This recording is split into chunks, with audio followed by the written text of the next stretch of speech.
formation activated, and now it's on the other side with Lander Dreyer. Dreyer delivers. Dreyer fires. Dreyer! Goal! Goal!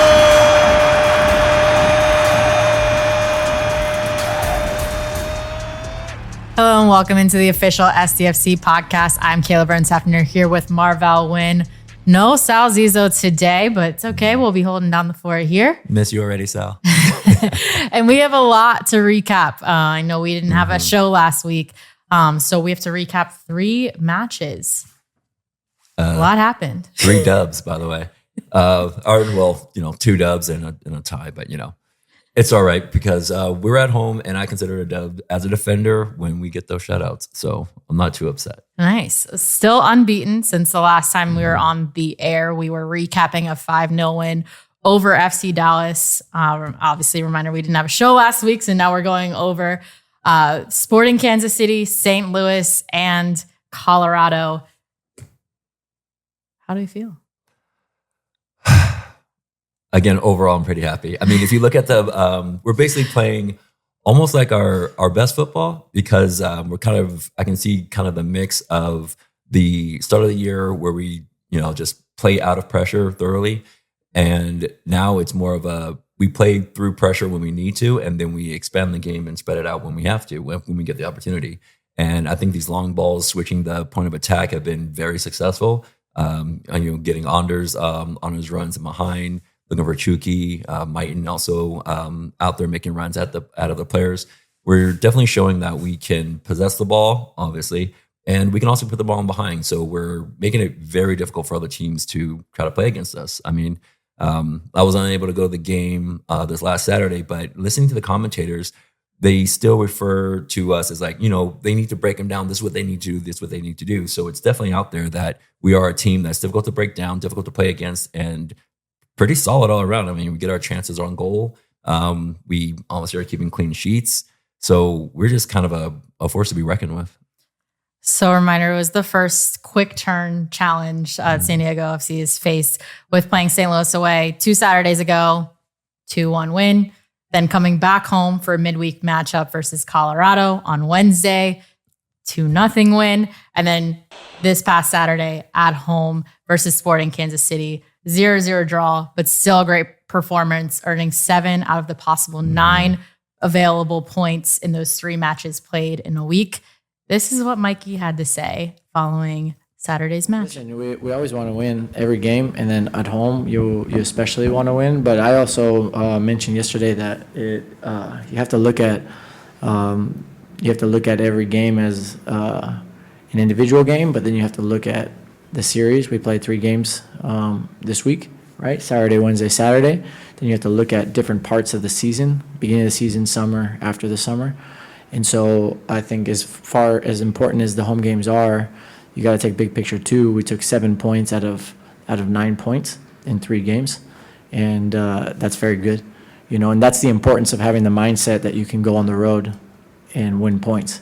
And then the other thing is that we pushed the game, I feel like, pretty hard. I mean, we played with, at the end of the game, we had 2 number 10s on the field, 7, 9, 11. We just had the 4 defenders and number 6, because Oni's an attacking player, Milan's attacking player. We had attacking players all over the field, and we didn't get opened up in transition, right? So even though we were pushing the game, it didn't become a game where all of a sudden we were going to get, where it became really back and forth, and where we were taking unnecessary risks. So I would say that that's also a positive.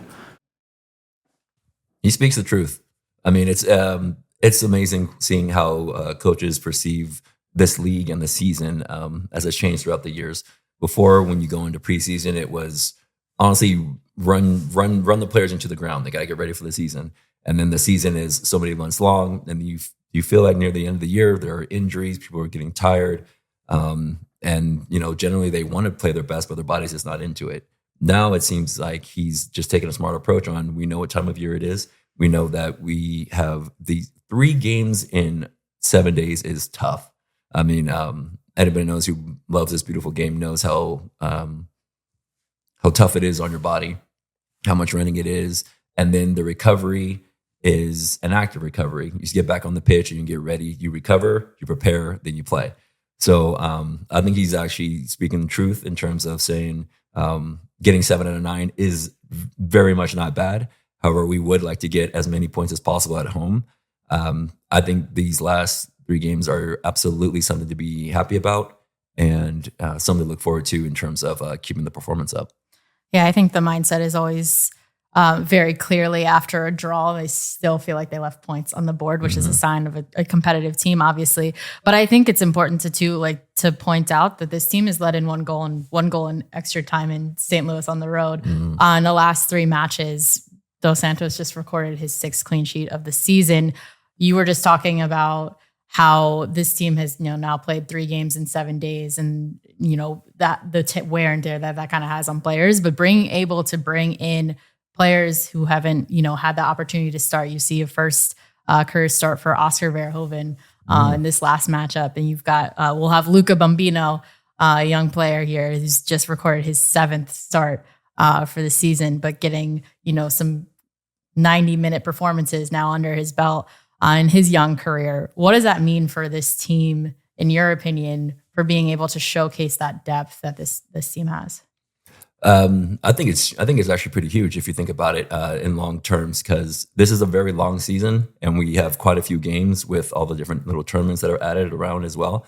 But I do have to say, with Oscar starting for us, that is someone from San Jose, and then Luca Bombino came from LAFC. So, I mean, if we're just going to get the best of California here and you give them an opportunity to play, I mean, we'll take it. Sitting at the top of the charts, especially for the California team. So I like that we showing some love to all the teams all the players coming out of the teams from California. But being able to show depth is a way of showing other teams that we are a machine and all the parts can fit together at any point. If you are doing a scouting report and you're saying, this player might be injured, they might be looking on to get this player. The only real thing that they can say in terms of maybe hyping up their own teammates is like they might not have a lot of experience, and that's about it. Otherwise, you can't really say, well, this player is not so comfortable on the ball. This player tends to make wrong decisions. Everybody seems to be on the same page and performing well at this stage, and I believe that has a lot to do with the coaching staff and making them feel comfortable with being able to make mistakes, but that it's for the better good, and you're playing with the intention of implementing the system. And I think everybody seems to be bought in on it. The players seem to be having a lot of success just with possession on the ball. You can't have possession on the ball unless you're comfortable with the ball and you know what you're doing. It doesn't happen by accident that you just happen to have the ball over 60% of the time for each game. So everyone's bought in. We're getting our shots on goal as well, and we're keeping goals out. Keep going, CJ. Love what you're doing. Thanks for coming on the pod. Luca, I know you're going to be seeing this after. Thanks for coming on the pod, and looking forward to what you have to do up there. Another thing I wanted to bring up is, we just talked about Sporting Kansas City in a 0-0 draw. But I think that I don't want this to fly under the radar. One of the best performances this team has put together so far this season was the Wednesday match versus Colorado. And something that Mikey's been saying all along, he's been waiting for that moment where the team has put a complete performance on the field. And Wednesday was that match that they were able to put that together. We'll talk to Kelvin a little bit about it as well, but I just wanted to play some sound from Mikey following that win because I think that's such an important moment for this club. It's massive. It's a massive performance from your boys. I hope everybody's as inspired as I am by them because they're so brave to play. So easy winning a game 1-0, start to tighten up, kick the ball line, start going backwards, and these guys did all the opposite. They went forward, they went and pressed, they played even more brave with the ball, trying to attract the opponent out. And for me, it was just a complete performance. I've come in here so many times and said, this was good, but. For me, tonight is like an example of what we can be. And we have to enjoy that. As a city, as a region, we should enjoy that tonight. And then we need to do a quick turnaround. So tomorrow, it's only about the next game. But this exact moment right now, we can't let this feeling slip because we get a taste of what it can be. I love it. So yeah, even you talk to players a lot as well, and they show that they tell you how their game was played or how they feel about the game and all that. But when you hear the coach come out and say this is a complete performance, that's when he raises the standards. That's when he already knows that the team is capable of great things. But when he sees it on the pitch, he's like, we know that we can put it together and we can make this happen. One other thing that I wanted to mention is that, when we played against Salt Lake, they were the first team that we played multiple times in a year. We played them at their home.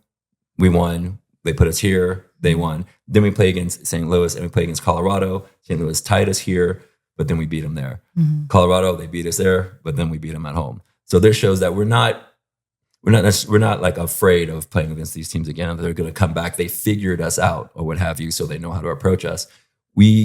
Against Colorado, I think it was 28 shots to 8. That is, talk about an all-around performance. And again, no goals against. So even on the stat sheet, you cannot argue that was not an all-around great performance by the entire squad. And they all bought into the same page. So that was actually a really fun one to watch as well. It was nerve-wracking because after 28 shots, only 2 go in. You want some more, but it was still good. We'll play another team that we've already faced so far this season as our next home match, LA Galaxy. I know everybody remembers the first match against LA Galaxy, the club's first match in club history, a 2-0 performance up in LA. They'll be here next weekend on Saturday, 1:30 p.m. kickoff. So we'll have a preview of that presented by Alaska Airlines with Kelvin. We'll also have Luca Bombino on the podcast, our most recent man of the match. So please stay tuned to everything that we'll have coming up. As the official specialty insurance partner of San Diego FC, Palomar offers standalone earthquake insurance that protects property and peace of mind. It's crucial to be prepared. Visit plmr.com or contact your insurance agent for a quote. Palomar, reimagining specialty insurance with innovative, creative solutions. Hey everybody, this is Darren Smith. I host a radio show called SDFC Midweek Live. You can hear it Wednesday nights, 6 o'clock on San Diego Sports 760 and anytime on the iHeartRadio app. Join me, Adrian Garcia Marquez, Warren Barton, SDFC players and staff. It's the only hour on local radio dedicated 100% to San Diego Football Club and the beautiful game. Special one here, Bombino.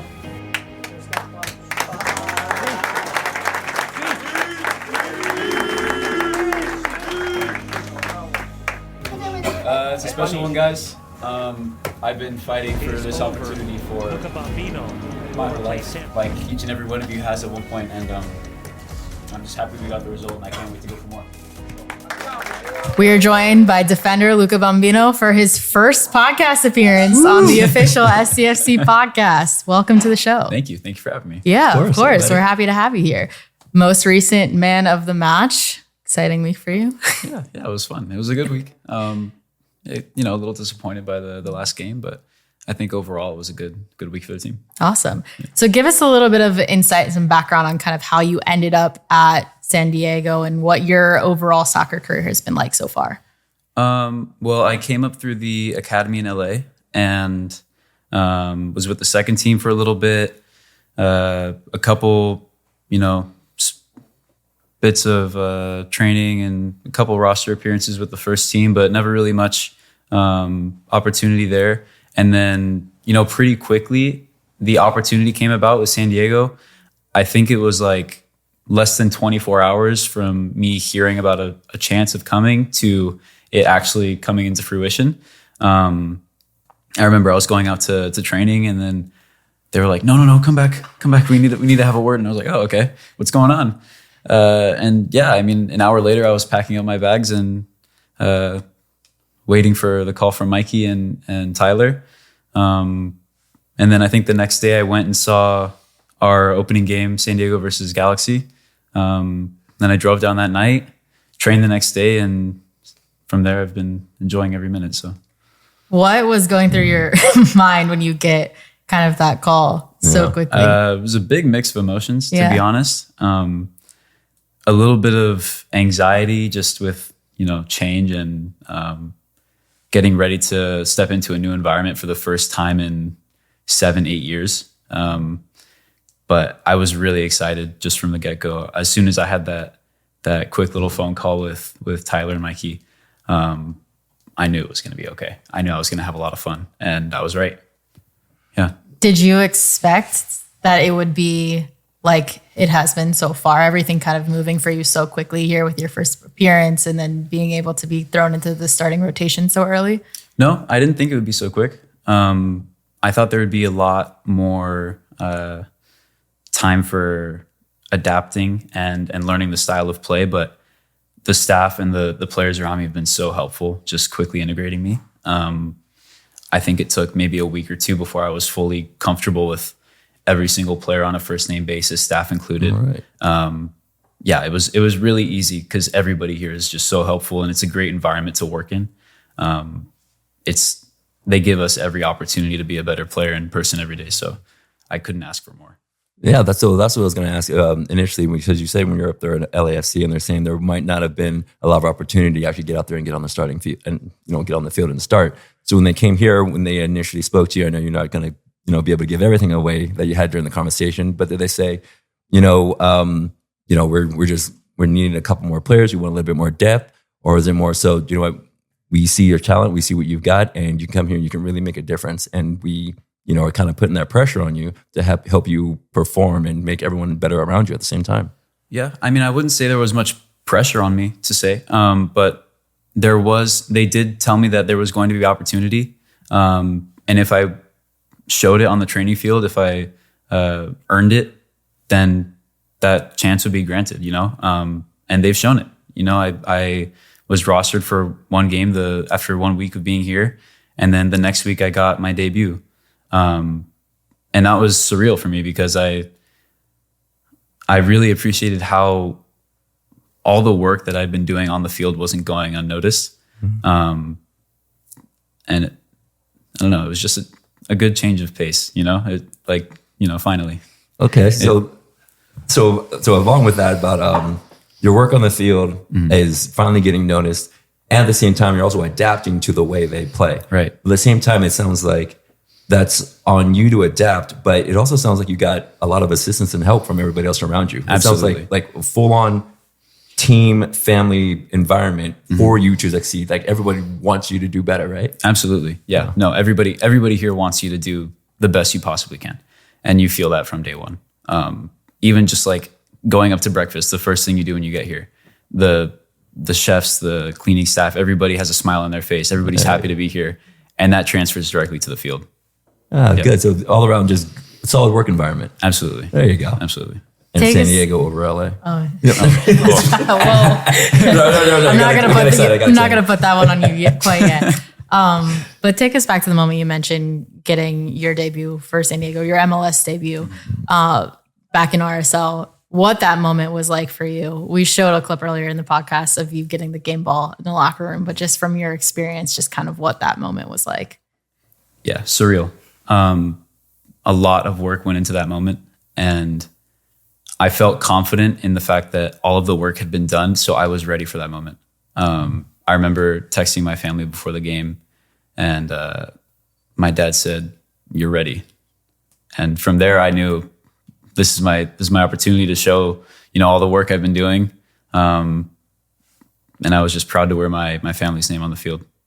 That's awesome. That was good. I feel like there was also too, from so many of your teammates, so much joy and so much celebration for you to be able to get that moment. Do you feel that as well? Yeah, of course. No, of course. Everybody was happy for me, and I wasn't even there that long, but it felt already like they were my brothers. So that culture in the locker room was built so quickly. We're only 5 months into being a full team together. But I mean, from day one, I've felt it. The brotherhood in the locker room, just how close and tight knit everybody is. Everybody is happy to be there. Everybody's happy for each other. There's a good competitive edge on the field. Everybody's pushing each other to get better, and it makes everybody better. It gives everybody a chance to show what they can do. I love it. Yeah, it's like that unspoken, untaught thing where if you know the person next to you is going to be working that much harder for you, right, you're going to work that much harder for them. Right. And it seems like, from your debut and all that, pretty much a regular starter. So work is actually paying off, and it looks looking really good on the field, man. Thank you. Thank you. I appreciate it. You've mentioned this a little bit in your post-game press conference after Sporting Kansas City, but you've now had 7 starts with this team and kind of mentioned, when you came here, you wanted to be in the starting 11. That's obviously every player's goal. But now looking back and being able to be in this solid rotation, like what does that mean to you at this early stage in your career? It means a lot, because I have aspirations to play on the world stage, and getting this opportunity, especially so early on in my career, is great, because I feel like I'm building a lot of experience where I know others in my age group, in my similar situation, aren't getting that. And I'm really grateful for it, because I know that there are plenty of talented players everywhere. And I'm just really grateful for the opportunity to show it so early. And it is actually showing with very few goals against. You guys are getting a lot of shutouts, and that's looking solid. And before, you were saying how, playing at home, you want to get those 3 points. As a defender, you did get the shutout, but we didn't win. If that mentality of, we're at home, we always want to win, we always want to get shutouts, we always want to score goals, is that a lot of you putting pressure on yourself, or is that the feeling throughout the entire team, where we're at home, we need those 3 points? Yeah, we put in a solid performance, we didn't get scored on, but our standard is always higher, always for those 3 points. Yeah, no, it's felt throughout the entire organization, from the staff to the players to the fans. We all feel like 3 points at home is expected week in and week out. And with the environment we have, with the support we have, it's more than doable. Yeah, we got unlucky. We couldn't put our chances away. Defensively, though, we were solid, and we gave ourselves every opportunity. If you don't concede goals, you're going to give yourself a great chance to win the game. Yeah, we had a bad bit of luck, but we know with the values we have and the work rate we have, it'll come. You're talking like we lost. Yeah. What have been some of your favorite memories that you've made here so far in your transition to San Diego?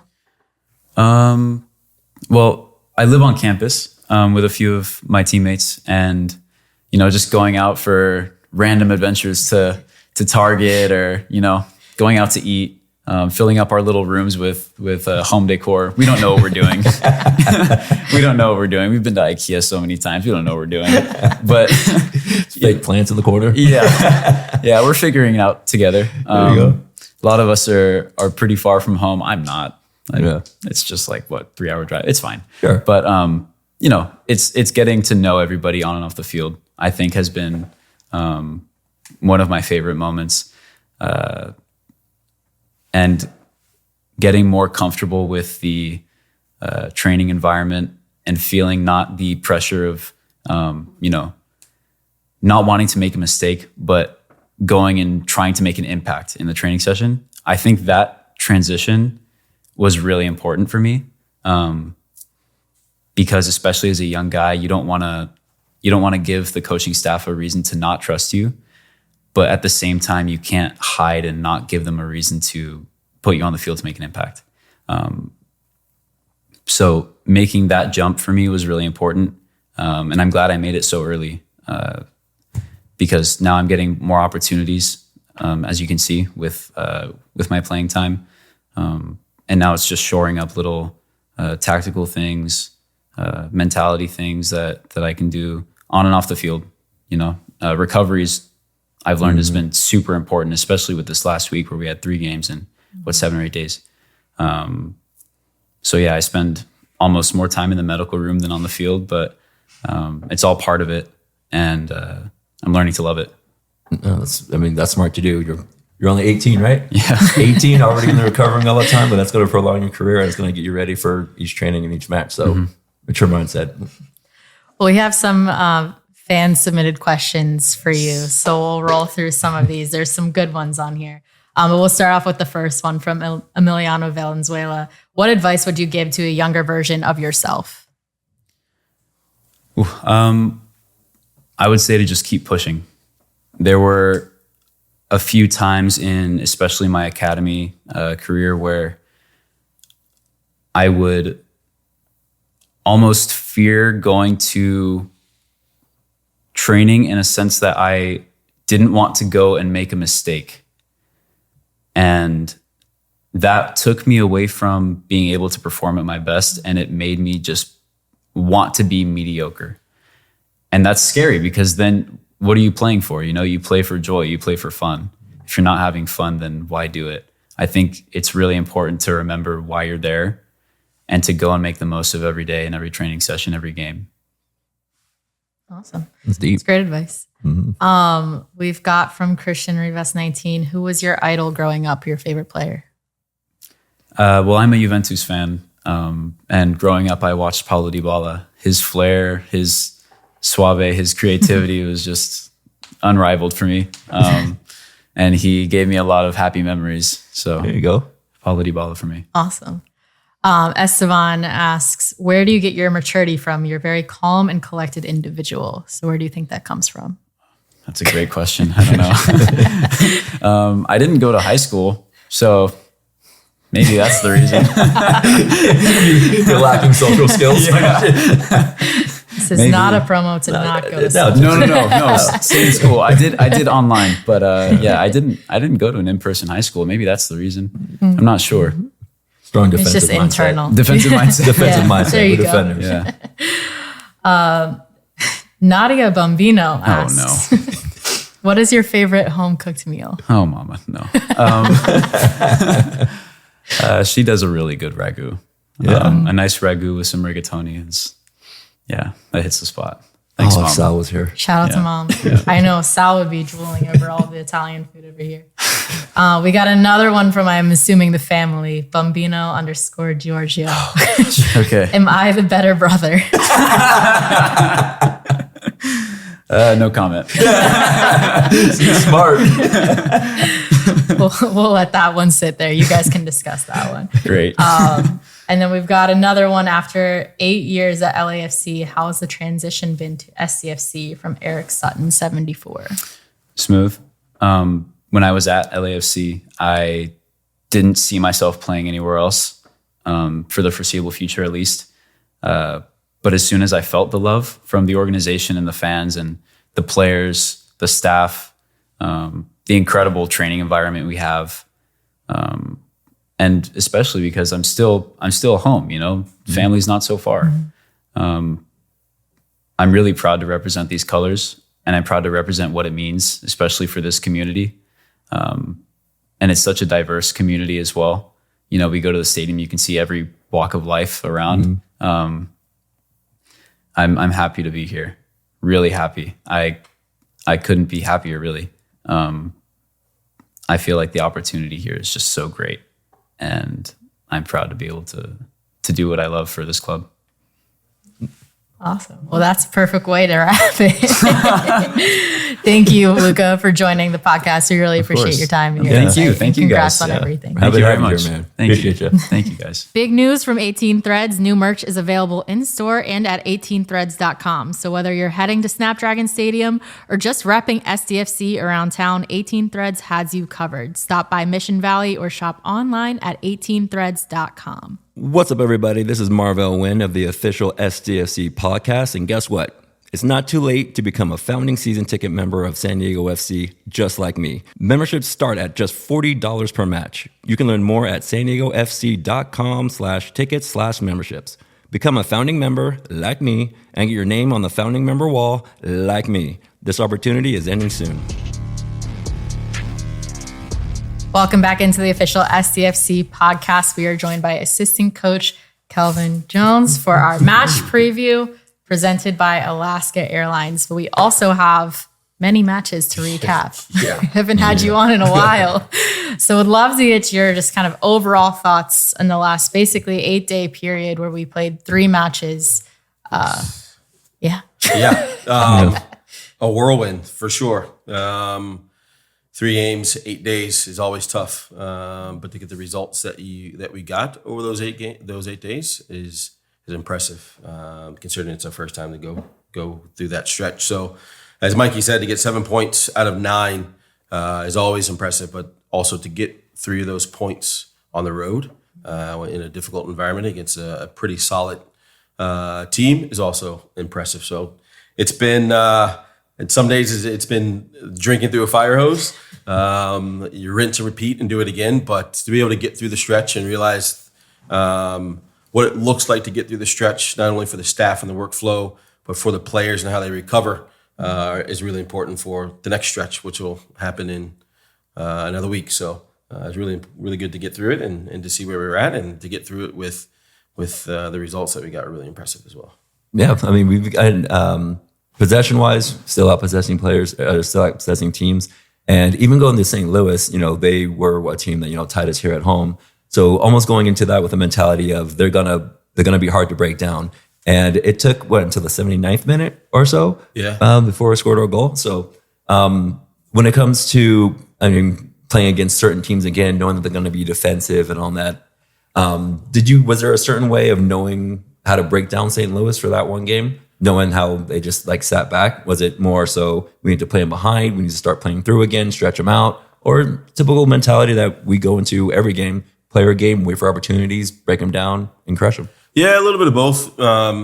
You're getting to the point now where you're starting to play team twice. So as much as they figured you out, we try to figure them out. And we go into a game expecting to attack in certain areas, obviously continue to do what we do, but attack and play in certain areas. And then they came out and threw a complete wrench and pressed us high up the field, and we didn't see that coming. So credit to them. It caused us some problems as we didn't see it. But the great thing is we've seen a lot of different scenarios, so the group was able to adjust on the fly and deal with it. And after about 20, 25 minutes, the intensity of that press died, and then they went into their mid-block and became pretty compact. So for us, it's always difficult breaking down a back five, especially one that's so compact. And credit to St. Louis, throughout the year, they haven't given up a ton of goals or a ton of opportunities. So to take the goal from Milan, which actually came from a good defensive action. It was a good press, won the ball, and a good transition, first pass from Anibal into Milan. And then in games like that where it's tough to break down, it's moments of individual quality and brilliance are going to be needed. So how collective we are in creating goals, it's good to see that we can also in times it's call upon somebody just to make a special play. And then the second goal, Anders, I don't think I looked over because I didn't think he was going to shoot, and I was waiting for a cross, and it was in the back of the net. I was like, I'll take it. But it was a good game to be on the road against a difficult opponent, and then two really quality moments from individuals. It opens the game up, and you get the result. And I think it was that game was also the only goal that we gave up, and that was in the set piece out of the 3-game stretch. And no goals in the run of play, knock on wood, is impressive. So, really, really, really proud for how the boys continue to adapt game in and game out. You mentioned adapting to playing a team for the second time this season. Yeah. Colorado was another team that you faced again, this time at home. 3-2 result on the road in Colorado, but this time turned it around 2-0 in an incredible performance by the team. What was kind of the key there in changing that result? The biggest thing is controlling transition. They punished us away in Colorado in those transition moments. So a big thing from us, knowing that we are going to have a lot of the ball and getting caught in transition is our Achilles heel. To not get caught in transition is about winning the ball back. So we've harped on counter pressing, and the group was fantastic at winning the ball back. But outside of that, game planned well for the threats that Colorado were. And the flip side of that is if you keep the ball, you don't have to defend. And we had a lot of the ball. And not only a lot of the ball, we created some really good opportunities based on that. They were run ragged. They were exhausted after the end of the match. And as Mikey said, it was probably our first complete performance in which everybody came off the field obviously excited for the win, but felt like there could have been 4, 5, 6 more goals. So it was really good, really good. We were talking about it a little bit earlier. They had 28 shots totaled, 9 on goal. Or San Diego did on Colorado in that match. Yeah. Great to see. Yeah. Great to see. I think we know that every game is going to be that way. You take from those games, and even though we had the 28 shots, can we create clearer or better opportunities? Can we get into the box in certain areas where we can be more dangerous, where we know more goals are scored from? Or certain areas on the field where we know a majority of assists come from. So we can still be much more efficient in the way that we play. But knowing that we were able to create these opportunities it's a great sign for us. And like Bombino said, we're 18 weeks into this project, and to say that we can evolve in the ways that we want to evolve already are I think pretty special. I guess altitude didn't really help them out very much coming down sea level there. I mean, no matter altitude Marv training, would know. altitude training or not, if you're running around for 90 minutes, you're going to get tired and you're going to get 28 shots against you. And only 2 of them are going to go in. But guess what? We're going to become more efficient with that. And so in training throughout the week, because I'm curious about, because transition is our Achilles heel and all that stuff. When it comes to training sessions throughout the week, how big of a focus point is that? It's not just based on, they were going against this team and they're good on the counters, but just weekly. And is it more of a earlier in the week type of, because it's a difficult training session for that? Or is it later on in the week, just make sure we're getting our positions right, getting back, pause, going forward, pause? Like how centralized of a focus is, something like our Achilles heel? It's in everything that we do, in every activity, whether it's a rondo, where it's a 10v10 grid, or it's an 11v11. For us, the counter pressing happens close to the ball. So what are the reactions of the 3-4 closest players to the ball to hunt and win the ball back? And once that's broken, then yes, we can look to transition and get our shape, which equates for bigger field space. But it's literally in everything that we do. If we can win the ball back closest to where we lost it, especially for us, most likely we're going to be closer to the goal. And they are going to have a moment where they're probably expanding because they feel like they have the possession. And if you can counterattack off of that, just like we did Milan's goal in St. Louis, you're going to create opportunities. So it's been a big focus over the last 2 weeks, and you've got so many games in the last 2 weeks, and you're not able to really train like you have been if you're one game in the week. That's why it's really important to focus on it in everything that we do. And it was a real big focus literally in the rondos or the possession games that we had where they're not longer distances or durations because you got a quick turnaround. And they're not big spaces because the guys have to prepare for another game. But it's more the reaction of those few players and then the mentality to do so. Yeah, it's like you play the whole game no matter what drill you're playing. Yeah. You play the whole game no matter what drill. Yeah. I got that. So looking ahead to this weekend, Galaxy, we're seeing another team for another time. Yeah. But this one I think is one of those teams that a lot of the fans have circled, obviously, is the first game in club history. What can you just tell us about preparing for this matchup? Yeah, in terms of preparing, it's like we've always talked about. It's doing what we do, but to be better at it. But we also have to be mindful. Like, yes, they haven't won, but they're still a good team and good players. So they are always going to be dangerous. And when you play a team from LA, moving forward, it's always going to be a big game. It's going to be a big match. And for them, they have the quality where one result that goes their way can also change their entire season. So the mentality for us is it's get the derby win and continue for us to move forward, and they're going to have to work hard to get the result. I think, again, nothing changes for us. We have to be a bit better. Even though it was the first game of the season, there's still a lot to take away from that in terms of how we want to play and areas that we want to exploit and the way that they play. Obviously, we'll watch the recent games in which they've played, but again, a lot of it's not about changing anything that we do. Can we be more efficient and better at the things that we do?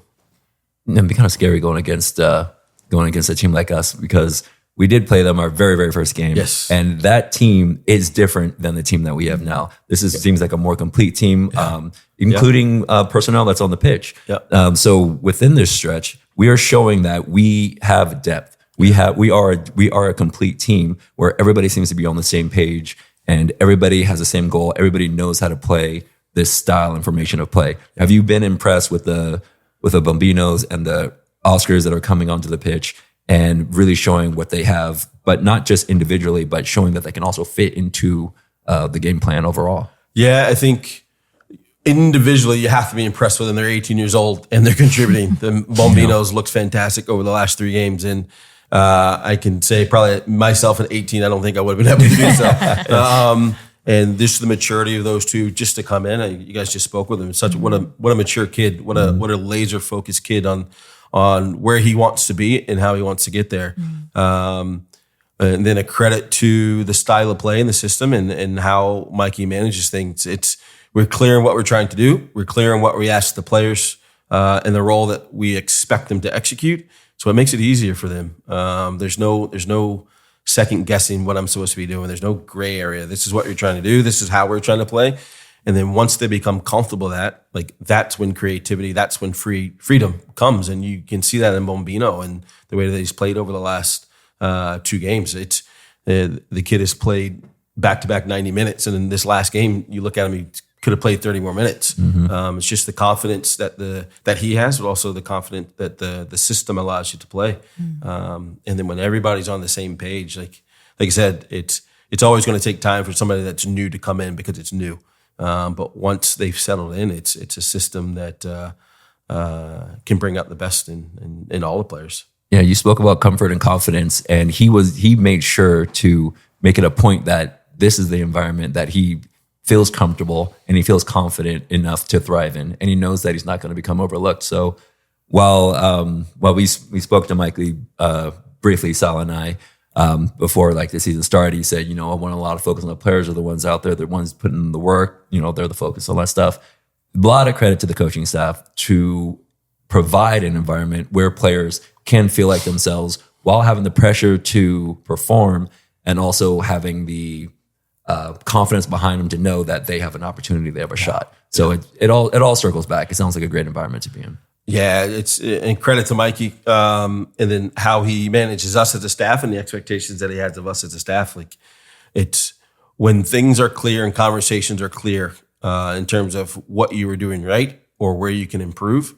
It makes it easy. Like I'm sure we all go back to times that we had coaches who we're in teams and we're left to think, well, I'm playing well. Why am I not playing? The coach hasn't said anything, and I'm left in my own head. It was like, all right, well, maybe I'm not doing that well. Yeah. And there's so many ebbs and flows of that. And it might not be because you're playing poorly, but you don't have a conversation with somebody on the coaching staff. You're left to think, well, actually, I am playing poorly. But when you / we make it a point to have open, candid conversations with players, it makes it easy for them to focus on, okay, well, I'll continue to do this or I won't do that. So credit to Mikey and the staff, especially Mikey, and always being forefront and open and honest in the feedback that we give players. Well, Kelvin, thank you so much for the time and for joining the podcast and your insight. As always, we are down 4 games out of 7 in the month of May. We've got 3 more left, including 2 at home. Please join us this Saturday for our next home match at Snapdragon Stadium versus LA Galaxy. Kickoff is at 1:30 p.m. Please look out for the note before you go for all timing details with the earlier kickoff. And please continue to like, subscribe, support, listen, and tell us your feedback. Flow with us.